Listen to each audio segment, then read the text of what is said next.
Hey, everybody. I've got a special guest here with me. This is Linda Shively, and she's going to be talking about an important topic, one that's very close to her heart, turning tragedy into triumph. Linda, welcome. Thank you. Of course.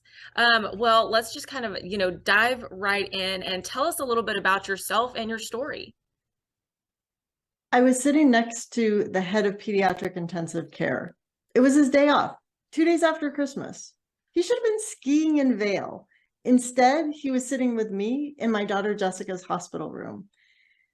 It was days from her 4th birthday. She was hooked up to all kinds of tubes and wasn't responding. The doctor looks at me and he says, "She's not going to make it." Like, what do you mean? Do I have to pull the plug? Do I have to tell you to kill my daughter?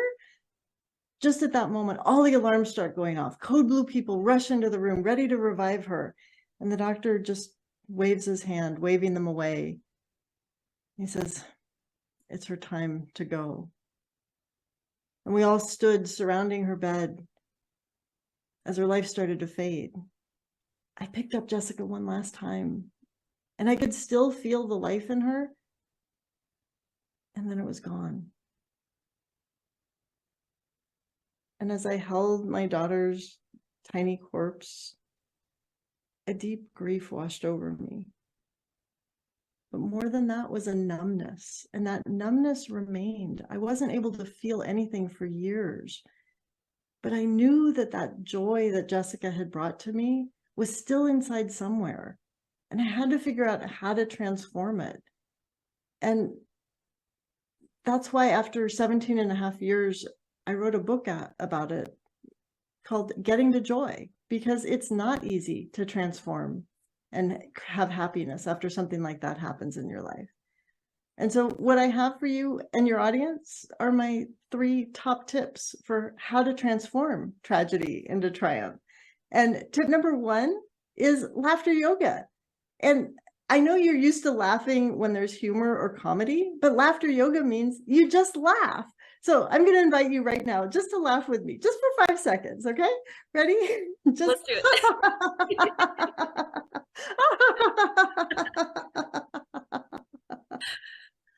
And so our studies have shown that even forced laughter like that leaves you feeling better than when you started.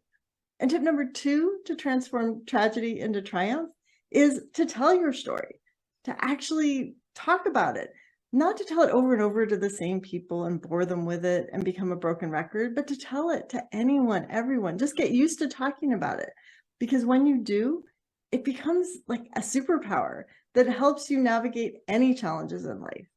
And tip number 3 to transform tragedy into triumph is leave a legacy. It can be a legacy within your family, or it can be beyond. For example, John Walsh, when his son Adam was murdered, he created America's Most Wanted, which became a hit television show and put murderers behind bars. And Candace Lightner, after her daughter Carrie was killed by a drunk driver, fought tirelessly to change drunk driving and created Mothers Against Drunk Driving.